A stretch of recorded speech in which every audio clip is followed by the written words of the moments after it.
후에 보신 여러분을 주의 이름으로 환영하고 축복합니다. 하나님의 은혜가 함께 하시길 바랍니다. 여러분은 인생을 어떻게 정의를 내리시고 살고 계십니까? 인생이란 뭘까요? 제가 좋아하는 한국의 석학으로 일컬음 받았던 이어령 교수의 책 중에 지성에서 영성으로라는 책이 있습니다. 이 책에는 그가 지적인 능력을 가진 사람이었지만 구원받지 못하다가 예수 믿게 된 여러 가지 이야기를 기록하고 있는 책입니다. 이 책 중에 인생의 정의를 여러 개 얘기하고 있는 부분이 있습니다. 그 부분에 그는 프랑스 작가 롤랑의 정의를 인생의 정의로 이야기하고 있습니다. 1915년 노벨 문학상을 받은 프랑스 작가이자 수필가인 롤랑은 인생은 이렇게 정의를 내립니다. 인생이란 15분 늦게 들어간 영화관과 같은 것이다 라고 정의를 내렸습니다. 상상이 되십니까? 영화를 보러 갔는데 15분 늦게 들어갔어요. 앞머리 서로는 다 빼버렸습니다. 뭔가 사건이 전개되고 있는데 누가 악한 사람인지 누가 선한 사람인지 스토리가 어떻게 들어가는지 전혀 모르겠어요. 그냥 앉아서 추측할 뿐입니다. 영화 절반쯤, 중반쯤, 결말쯤 되어가야 아하, 그 일이 그렇게 됐구나 이해하는 게 인생이라는 겁니다. 세상 사람들이 인생에 그렇게 중요한 서론을 다 잊어버리고 인생을 시작을 합니다. 왜 내가 태어났는지, 어떻게 살아야 될지, 어떻게 돌아갈지 전혀 모르고 그냥 있는 거예요. 많은 사람들이 공부도 하고 책도 읽고 조언을 받으며 나름대로 인생의 의미, 서론을 좀 꿰어 맞추려고 애를 씁니다. 잘 안 돼요. 심지어 예수 믿는 사람들도, 교회 다니는 사람들도 교회는 나와 앉아 있는데 15분 늦게 들어온 영화관과 같이 신앙생활하는 분들이 있어요. 교회는 다니는데 말씀이 왜 중요한지, 예배가 무언지, 어떻게 왜 신앙생활이 되는지 전혀 모르고 그냥 따라오기 급한 분들이 있다는 겁니다. 그래서 이 비슷한 인생의 정의를 내리는 분 또 한 분이 있습니다. 신화학자인 조지프 캠벨이라는 분이 이런 또 정의를 내립니다. 인생이란 영화관에 들어가 늦게 들어가 지금까지 무슨 일이 있었는지 스스로 짐작해야 하고 결말도 알기 전에 뜻밖의 불려나와야 하는 존재다라고 말합니다. 인생이란 스스로 설명도 없고 끝도 말하지도 않고 갑자기 들어가서 나름대로 열심히 추측하고 준비하고 계획하고 있는데 갑자기 또 나오라고 하는 겁니다. 참 인생에 대한 정의가 적절하다고 생각을 합니다. 여러분, 영화관에 15분 들어간 것 같은 인생이라면 그 놓쳐버린 15분을, 그 줄거리를 자기만의 관점으로 만들어내야 인생의 의미를 알 수가 있어요. 또 이미 시작된 인생이고 결말을 알기 전에 불려나가는 것이 인생이라면 그 인생에 가장 필요한 것은 인생관이라고 생각합니다. 사건이 흘러가지만 저렇게 역사에서 이렇게 될 거야 라고 나름대로 생각의 뼈대를 가지고 있어야 맞춰지는 게 인생이라고 생각합니다. 이 인생관이 극명하게 볼 수 있는 사건이 성경에 나옵니다. 가나안 땅 정탐 사건입니다. 민수기 13장 이하에 보면 이 사건을 잘 소개하고 있어요. 자, 40년 광야 생활을 지났습니다. 그리고 이스라엘 백성들이 며칠만 지나면 이제 가나안 땅에 들어간 가나안 초입에 있습니다. 모세가 이스라엘 백성들 12지파의 지도자들을 다 불러서 가나안 땅을 정탐을 시킵니다. 자, 12명의 지도자들, 리더들이 같은 지역, 같은 상황을 다 두루다니며 정탐을 하고 돌아와 보고를 합니다. 그런데 잘 아는 얘기잖아요. 똑같은 상황을 보고 똑같은 걸 보고 왔지만 전혀 다른 보고를 합니다. 10명의 보고를 합니다. 우리는 못 들어갑니다. 그 원주민들 너무 크고 강대해서 우리는 우리 보기도 메뚜기 같아서 못 들어갑니다.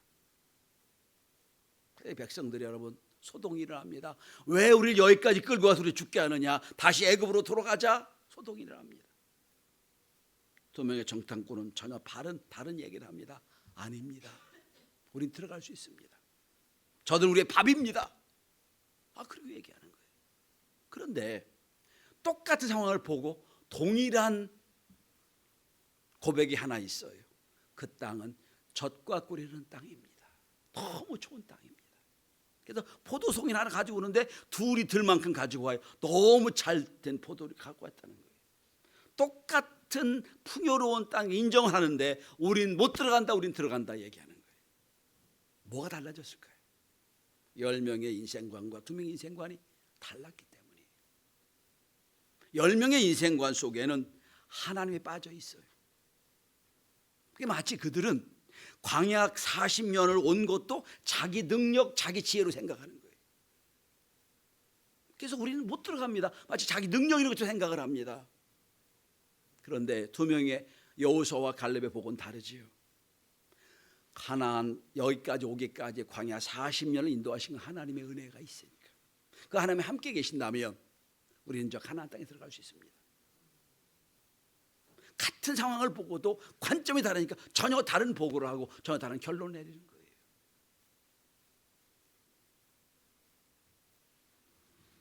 두 명의 정탐꾼 여호수아와 갈렙의 정탐꾼의 마음에는 하나님이 계셨던 거예요. 하나님이 함께 하신다면, 하나님 은혜가 있다면, 그 하나님께 대한 감사가 있었기에 그들은 우리의 밥이라고 얘기하는 거예요. 오늘 시편 107편을 넘어가 봅니다. 시편 107편은 이스라엘 백성들에게 그 마음속에 DNA와 같이 심겨져 있는 가장 힘들고 어려웠던 사건을 극복한 이야기입니다. 이스라엘 백성의 DNA 속엔 큰 2가지 사건이 있습니다. 하나는 430년 애굽에 종놀이했던, 종살이했던, 애굽의 노예 생활했던 그 사건이요. 또 한 사건은 바벨론 70년 포로 생활했던 사건이에요. 오늘 본문은 바벨론 포로 70년에 해방되어서 나와서 하나님의 은혜를 고백하는 시입니다.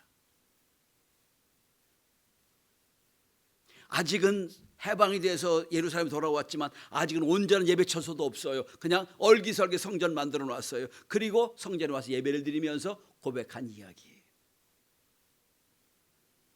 자, 결론을 말씀입니다. 여러분, 결론을 보시면 1절이 결론이에요. 여호와께 감사하라. 그는 선하시며 인자하심이 영원하미로다. 그러면서 쫙 기록하고 있어요.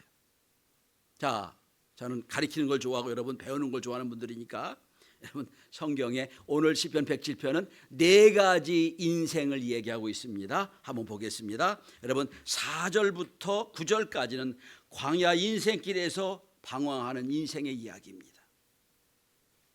10절부터 16절까지는 쇠사슬에 매인 인생을 얘기합니다. 17절에서 22절까지는 병들어 죽게 된 인생이 치유된 이야기가 나와요. 23절부터 32절까지는 광풍을 만난 인생을 얘기합니다. 그러니까 인생 전체를 얘기하는 거예요. 광야를 지나기도 하고 또 속박에 붙잡히기도 하고 또 병들어 죽기도 하고 인생이란 항해를 하면서 광풍을 만나 고민하기도 하는 인생 전체를 얘기하는 거예요. 그러면서 다시 여러분 1절과 22절에 보면 이렇게 말합니다. 감사제를 드리고 노래하며 하신 일을 선포할지로다. 감사는 고백이에요. 감사는 고백. 마치 이스라엘 백성들이 바벨론 70년 포로 생활하며 이제 돌아와서 은혜로 살면서 과거를 회고합니다. 하나님의 은혜였습니다. 감사는 차원이에요. 그래서 전 오늘 말씀에 제가 이렇게 잡았습니다. 감사하는 자의 복이 뭐냐? 감사하는 자에게 어떤 축복과 은혜가 있느냐 하는 겁니다. 첫째로 감사하는 자는 하나님의 인자하심을 경험하게 됩니다. 여러분, 저를 한번 보세요. 여러분 인생을 2단어로 요약하면 뭐라고 요약하시겠어요? 인생이란 고통입니까? 행복입니까? 고난입니까? 인생은 수수께끼라고 하십니까? 여러 가지 각양각색의 여러 가지 정의가 나올 거예요. 근데 시편 107편의 정의는 이스라엘 백성들이 바벨론 70년의 포로 생활을 하면서 내린 정의가 있습니다. 여러분 8절, 15절, 21절 다 똑같은 단어입니다. 여호와의 인자하심과 인생에 하신 기적입니다. 두 단어예요. 여호와의 인자하심, 인생에 하신 기적. 기적이 아니라면 바벨론 포로가 해방될 수가 없거든요. 이게 하나님의 인자하심이 있었다는 거예요. 자, 여러분, 이어령 교수가 쓴 책 중에 마지막 그분이 쓴 건 아니고요. 돌아가신 뒤에 어느 기자와 인터뷰한 그 내용이 쫙 나와 있는 것이 마지막 수업이라는 책이에요. 그 마지막 수업이라는 책을 보면 이어령 교수와 인터뷰가 얘기하는 쪽 나와요. 인터뷰 진행자가 이어령 교수에게 이렇게 말합니다. 마지막으로 여쭤보겠습니다. 내가 받은 모든 것이 선물이었고 탄생의 그 자리로 나는 돌아간다 말씀하신 것에 변함이 없습니까? 이어령 교수 이렇게 대답합니다. 예, 내 인생은 선물이었습니다. 내 것인 줄 알았지만 모든 것이 나에게 주신 선물이었습니다. 나는 내 컵의 빈 공간과 맞닿은 태초의 은하수로 돌아갈 것입니다. 이런 교수의 결론입니다. 인생은 선물이라는 거예요. 여러분, 감사하는 마음으로 살면 매일의 인생이 하나님의 인도하심을 경험하게 되고 매일매일의 인생이 은혜라고 생각하고 기적이라고 생각하게 됩니다. 10여 년 전에 세상을 떠난 영문학자이자 서강대 교수였던 장영희 교수란 분이 계세요. 장왕록이라고 하는 유명한 한국의 일대 영문학자의 딸이로 유명한 분입니다. 그가 쓴 책 중에 살아온 기적, 살아갈 기적이라는 책이 있어요. 이 장영희 교수는 평생 소아마비를 살았어요. 평생 고통 중에 살았습니다. 그리고 젊을 때 유방암으로 고생했고 나이 들어선 척추암으로 고생하다가 세상을 뜬 분입니다. 연속으로 암로 투병했던 분. 참 인생 험악한 힘든 인생을 산 분이에요. 이분이 살아온 기적, 살아갈 기적이라는 책에서 이런 말을 합니다. 기적이란 다른 먼 곳에 있는 것이 아니다. 아프고 힘들어서 하루하루 어떻게 살까 노심초사하며 버텨낸 나날들이 바로 기적이다. 살아온 기적이 살아갈 기적이 된다. 고통 중에 사는 인생이 기적이라는 거예요. 그리고 암투병 중에 이런 고백을 합니다. 내 삶은 천형, 하늘이 내리는 형벌이 아니라 천혜의 삶이었습니다. 하나님이 주신 은혜의 삶이었다는 거예요. 여러분, 감사하는 자는요 매일매일의 삶을 기적으로 하나님의 인도하심으로 깨닫게 되는 복을 받습니다. 여러분, 매일매일의 인생이 투쟁하고 그저 날마다 손해보는 인생으로 살겠습니까? 아니면 매일매일의 하나님의 은혜요 하나님의 기적으로 사시겠습니까? 지난달 저는 92세 된 저희 어머님과 미국에 있는 여동생 집에 어머니를 모셔다 드리고 왔습니다. 90세 된 90이 넘은 어르신이 12시간, 13시간 비행기를 타는 게 참 어려운 거예요. 저희 여동생이 좋은 좌석을 비즈니스석을 끊어줘서 그 비즈니스석을 타고 어머니를 모셔드리고 왔어요. 12시간, 13시간 누워 주무시기도 하고 또한 영화를 보시며 하시면서 저를 쿡쿡 찌르면서 말씀합니다. 조 목사, 내가 이게 쭉 여행하는 중에 눈 감고 생각해 보니 90평생이 주마등처럼 지나가는데 내가 지금까지 살아온 게 하나님의 은혜였다고 다시 한번 깨닫게 됐네. 그래서 이렇게 말씀하시는 거예요. 참 시골 목회하면서 고생하며 5남매를 키워냈는데 그때 너무 고생하고 힘들었는데 이렇게 장남하고 좋은 비행기를 타고 여행을 하니 참 은혜요 기적이다 말씀하셨어요. 제가 그랬어요. 아니 어머님 90 넘은 어르신이 이렇게 비행기 타는 게 쉬운 일이 아니지요. 말씀드렸어요. 여러분 감사하는 자는 오늘 시편 107편에 얘기한 대로 하나님의 인자하심과 하나님의 날마다 일생의 기적을 체험하는 복을 받게 될 겁니다. 그 은혜에 깨달음이 있게 되길 바랍니다. 두 번째, 감사하는 자에게는 기도의 응답의 복을 받습니다. 여러분, 자, 저를 한번 보세요. 여러분이 하나님이라고 생각해 보세요. 이 수많은 60억의 인생들이 있는데 어느 사람들은 막 날마다 불평과 원망과 짜증을 부리며 하나님 도와주세요라고 하는 기도가 있고, 또 한편 어떤 성도들은 하나님 이것도 감사하고 저것도 감사하고 이것도 은혜요 이것도 기적입니다라고 하나님께 영광 돌리며 기도하는 기도가 있다면 어느 기도 들어주실래요? 어느 기도 들어주시겠어요? 날마다 못 살겠어요, 안 되겠어요 막 짜증 부리는 기도 들어주시겠어요? 제가 하나님이라면 야 그 기도는 제쳐놓고 감사와 찬양 올리는 기도를 더 들으실 것 같아요. 여러분 오늘 이 시에는 인생이 당한 모든 사건을 요약을 하고 있습니다. 한번 절 따라와 보세요. 같은 단어가 계속 반복됩니다. 6절 이에 그들이 근심 중에 여호와께 부르짖매 그들의 고통 중에서 건지시고, 13절 이에 그들의 환난 중에 여호와께 부르짖매 그들의 고통에서 구원하시고, 19절 고통 때문에 여호와께 부르짖매 그가 그들의 고통에서 그들을 구원하시되. 자 나옵니다. 근심, 환난, 고통. 인간이 당한 모든 걸 딱 세 단어로 요약하는 거예요. 환난도 있고 근심도 있고 고통도 있었다. 그런데 다 공통적으로 뭡니까? 자 여러분 보시면 근심 중에 부르짖매, 고통 중에 부르짖매, 환난 중에 부르짖매, 28절도 나오죠. 고통 속에 부르짖매. 다 네 번이나 똑같이 나와요. 여러분 고통과 환난과 근심이 있다고 다 기도하는 건 아니에요. 은혜 받은 사람만 기도할 수 있어요. 감사한 사람만 기도할 수 있어요. 미국의 닉슨 대통령이라는 분이 계셨어요. 워터게이트 사건으로 물러나신 사람인데 벌써 한 40년 된 이야기죠.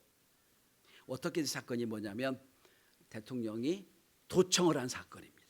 이게 큰 미국의 문제가 돼가지고 대통령이 하야하고 대통령 스태프들이 다 감옥에 간 사건입니다. 이거 소위 워터게이트 사건이라고 하는데 닉슨 대통령의 가장 최측근의 보좌관이었던 척 콜슨이라는 분이 워터게이트 사건으로 감옥에 갑니다. 감옥 생활 중에 그가 구원을 받아요. 새 생명을 얻게 되고 쓴 책이 Born Again, 거듭남이라는 책입니다. 한국에도 번역이 됐었습니다. 이 책에 보면 자기가 감옥에 있다 보니까 감옥에 있던 사람들이 부류가 세 부로 나눠진다는 거예요. 첫 번째 부류는 절망하는 사람들. 이제 방법이 없다고 그냥 자기 머리를 감옥에 그냥 머리에 부딪히면서 자기 몸을 해치는 사람들이 있었다. 두 번째는 절망에 완전히 꼬꾸라진 사람들이 있었다. 아무것도 안 하고 그냥 근심과 걱정에 쪼그리고 앉아 움직이지도 않은 사람도 있었고, 세 번째 사람들은 난 여기서 죽을 수 없어, 여기서 나가야 돼, 그리고 몸부림치며 여러 가지 방법을 하고 기회 있을 때마다 운동하는 사람들이 있었다. 자기는 세 번째 사람이었다는 거예요. 여러분 똑같이 절망 중에 있는 사람들이지만 하나님이 함께 하시는 믿음의 사람들은요, 오늘 본문에 나오는 것처럼 근심 중에 환난 중에 고통 중에 부르짖는 사람들이에요. 그럴 때에 하나님의 역사를 체험하게 되는 거예요. 여러분 우리 성도들의 인생이 기도의 응답의 축복의 열매를 날마다 경험할 수 있기를 바랍니다. 보시면 여러분 계속해서 말씀 나오잖아요. 6절과 13절과 19절과 28절에 고통 중에 부르짖음에, 환난 중에 부르짖음에, 근심 중에 부르짖음에, 뒤에 어떻게 나와? 결론이 뭐죠? 그들을 구원하시되 구원하시되 구원하시되는 역사예요. 감사하는 자에게는 고통이 응답의 기회가 되는 겁니다. 이 은혜를 경험할 수 있기를 바랍니다. 세 번째는 감사하는 자에게는 말씀의 인도하심을 받게 됩니다. 자, 여러분 본문을 보십시오. 19절입니다. 고통 때문에 부르짖으며 그들을 구원하시되까지 됐지요. 그가 그의 말씀을 보내어 그들을 고치시고 라고 돼 있어요. 아니 내가 고통 중에 부르짖었더니 그러면 하나님 능력자를 보내주시는지 지혜자를 보내주시는지 이 환경을 열 자를 보내주셔야 되는데 그게 아니고 말씀을 보내주셨다는 거예요. 무슨 뜻일까요? 말씀이 무슨 의미가 있어요 여러분? 뭐 능력이 없잖아요. 무슨 보이는 게 없잖아요. 말씀 보여줬다는 거예요. 왜 그러냐? 말씀 자체가 하나님이시기 때문이에요. 하나님 자신이 말씀 오셨다는 거예요. 요한복음에 보시면 말씀이 육신이 돼서 나오죠. 말씀이 육신이 돼 이 땅에 오셨다. 예수님 말씀하는 거잖아요. 자, 더 쉽게 말씀드리겠습니다. 여러분, 어떤 사람이 답답한 일과 어려운 일을 당합니다. 그럼 그를 조언하기 위하여 그들에게 얘기합니다. 아이고 그러면 안 됩니다. 이렇게 하셔야 됩니다. 또 막 어려운 일을 당한 사람을 보고 아이고 거기서 나와야 됩니다. 이렇게 하면 됩니다라고 권면합니다. 조언합니다. 그러면 권면과 조언이 이루어지려면 조건이 하나 있어요. 그 사람이 들어야 돼요. 들어야 됩니다. 안 들으면 방법이 없어요. 아니 내가 아무리 조언을 해줘도 아무리 좋은 말을 해줘도 안 들으면 의미가 없는 거예요. 내가 병이 걸려 병원에 갔습니다. 의사 말을 들어야 될 거 아니에요. 선생님이 야, 이 약을 드셔야 됩니다. 이런 음식을 드셔야 됩니다. 이거 하면 안 됩니다. 얘기해 줬어요. 근데 안 해. 그럼 아무리 탁월한 의사도 방법이 없어요. 무슨 뜻입니까? 여러분 다시 20절을 보세요. 부르짖었더니 뭘 보내세요? 말씀을 보내주셨어요. 말씀을 보내주셨으니까 말씀으로 그들 고치세요. 근데 여기 말씀을 보냈는데 안 들어. 안 되는 거예요. 그래서 인디안 속담에 아주 탁월한 속담이 하나 있습니다. 들을 준비가 된 사람에게만 스승이 나타난다라고 돼 있어요. 스승은 아무나 스승 나타나는 게 아니에요. 들을 준비가 될 때 스승이 나타나는 거예요. 여러분 감사하는 사람은요 하나님께 대해 열려있는 사람이에요. 삶 속에 하나님을 인정하기 때문에 마음이 열려있어요. 그러니까 하나님의 말씀을 들려지는 거예요. 전 요즘에 새벽에 요한계시록을 강의합니다. 오늘 1장을 마쳤는데 요한계시록에 보시면 반모섬에 있던 사도 요한에게 하나님의 계시를 주시는 거예요. 그런데 조건이 하나 있어요.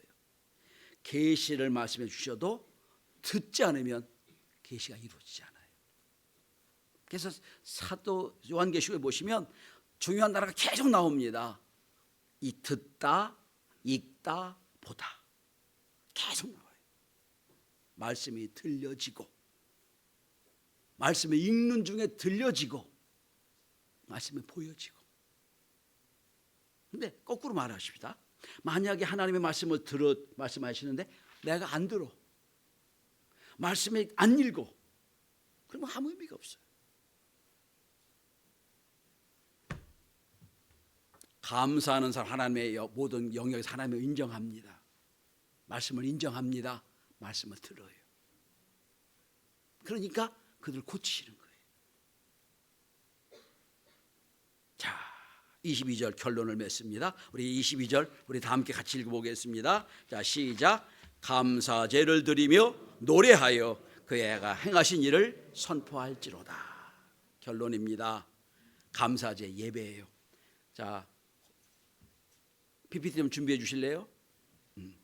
예배를 드리고 노래하는 게 뭡니까? 찬양하는 겁니다. 그리고 행하신 선포하는 게 뭡니까? 고백하는 거예요. 감사절은 감사 예배를 드리고 찬양을 통해 영광 돌리고 이러이런 은혜를 주셨습니다라고 고백하는 것, 이게 감사제입니다. 마지막 시 한 편으로 말씀을 정리하고자 합니다. 내려주세요. 예. 뒤에 알았네라는 명나라 시인 진계유라는 사람의 시입니다. 종자연후 지평일 지기부 고요히 앉아본 후에야 평상시에 마음에 경박했음을 알았네. 침묵을 지킨 후에야 지난날의 언어가 소란스러움을 알았네. 이를 돌아본 후에야 시간에 무의미하게 보냈음을 알았네. 문을 닫아 건 뒤에야 앞서의 사귐이 지나쳤음을 알았네. 욕심을 줄인 후에야 이전에 잘못이 많았음을 알았네. 마음을 쏟은 뒤에야 평소의 마음씀이 각박했음을 알았네. 이거로 시가 끝납니다. 전 그 시에다가 한 구절 덧붙이고 싶어요. 감사한 뒤에야 하나님의 은혜를 깨닫게 되었네. 여러분, 감사한 마음이 있을 때 은혜를 은혜로 알게 되는 겁니다. 기도합니다.